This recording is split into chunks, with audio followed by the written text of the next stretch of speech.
كورونا عند الطيور.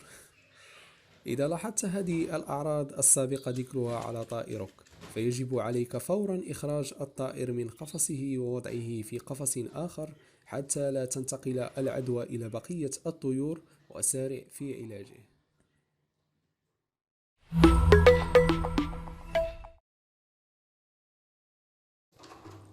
السلام عليكم ورحمة الله تعالى وبركاته. إخواني، مرحبا بكم في قناة مربي طيور الكناري. في حلقة اليوم سنتعرف على علاج الفاش الرئوي. فالفاش حشرة طفيلية التي تزعج كل من الطيور وتشغل بال المربي طيلة الموسم بسبب أضرارها المتعددة، إذ تختلف خطورتها حسب كثرة هذه الحشرات وأنواعها.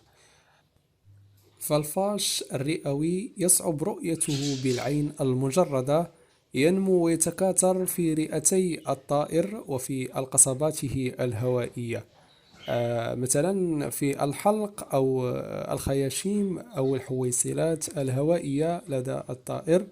ويمكن أن يمر شهرين أو 3 أشهر حتى أن تظهر أعراض المرض. إذا أصيب أحد الطيور فإنه من المستحسن علاج كافة الطيور، فمن المحتمل أن يكونوا قد تعرضوا جميعا للإصابة عن طريق مياه الشرب أو التعرض المباشر، بالرغم من أنه هذا المرض قد يكون قاتل إذا تم تجاهله. فالأهم من ذلك هو الوقاية منه، إذ يرتبط وجود الفاش بعدة أخطاء يقوم بها المربي بنفسه، وهذا ما يترك المجال ويعطي هذه الحشرة الضوء الأخضر لغزو أقفاص طيورنا. بعبارة أخرى، المربي هو من يجني على نفسه هذه المشكلة: قلة النظافة وعدم التهوية الطيور وارتفاع درجات الحرارة والرطوبة والأقفاص الخشبية، حيث أنها تفضل كثيرا الخشب لأنه يوفر لها مكان ملائم لوضع البيض. حسنا، سنتطرق إلى الأعراض التي يخلفها هذا المرض أو الفاش الرئوي، حيث يصيب الطائر والإصابة تكون في الرئة، ويسبب للطائر مشاكل في الجهاز التنفسي. ونلاحظ أيضا ضعف جسم الطائر لأن الفاش يتغذى على دم الطائر، وأخطر من ذلك وهو الذي يجعل الطائر لا يغرد نهائيا. وأبرز علامات الإصابة بمرض الفاش الرئوي: نلاحظ أن الطائر دوما يحرك رقبته بساقه ويفتح فمه ويحرك لسانه. فهذه هي الأعراض التي تنتج أو يخلفها هذا المرض.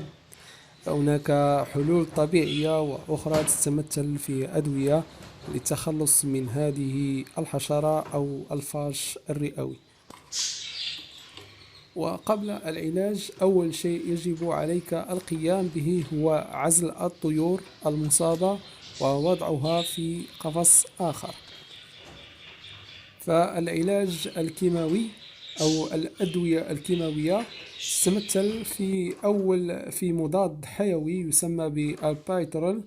يعتبر هذا المضاد كفيل بالقضاء على البكتيريا المسببة للالتهابات الرئوية عند الطيور، والذي يستخدم على نطاق واسع في الطب البيطري، حيث يتم استخدامه لعلاج الالتهابات البكتيرية للطيور، وبدوره يقضي بصفة نهائية على الفاش الرئوي.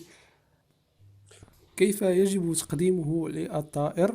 تقديمه بمقدار 2 في المشربية لمدة 5 أيام. وهناك أيضا دواء آخر يسمى بالإيفوميك أو الإيفروماكسين، وهو موجود لدى الصيدليات البيطرية أو بائعي الطيور، وهو مخصص للمواشي خصوصا. فالعلاج بهذا الدواء قوي جدا. بشكل عام يقتل الفاش والطفيليات داخل الطيور. فقط نضع نقطة أو نقطتين خلف رقبة الطائر فوق العرق الأحمر لدى الطائر، وهذا العرق يمتص بدوره الدواء نكرر العملية بعد أسبوعين لنتأكد من القضاء على الفاش وعلى بيوض الفاش التي لا تفقس إلا بعد أسبوعين. وأفضل ألا نستخدم هذا الدواء إلا بعد التأكد من الإصابة بشكل دقيق. أنصحكم ألا يوضع في موسم التزاوج إلا إن لزم الأمر، ويستحسن أن يكون قبل موسم التزاوج أو أثناء التحضير للموسم. وهناك أيضا حلول طبيعية لهذا المرض تتمثل في الحلبة أو خل التفاح، حيث تغلى الحلبة في الماء لاستخراج مائها، ثم نترك الطيور تستحم بها فرائحتها تبعد الفاش. وأما خل التفاح فنضع بضع قطرات منه في ماء الاستحمام وندع الطيور تستحم، ويمكن رش الأقفاص كذلك بهذه المواد. وكذلك نضع 5 قطرات من خل التفاح أو فصل صغير من الثوم أو حبة قرنفل في المشربية الطائر. فهذه تجارب جربتها شخصيا، أعطت مفعولها، وبهذا تضمن تفادي الفاش إن شاء الله. كان هذا مختصر موضوع الفاش الرئوي.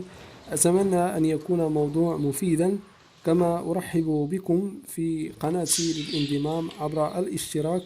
والسلام عليكم ورحمة الله تعالى وبركاته.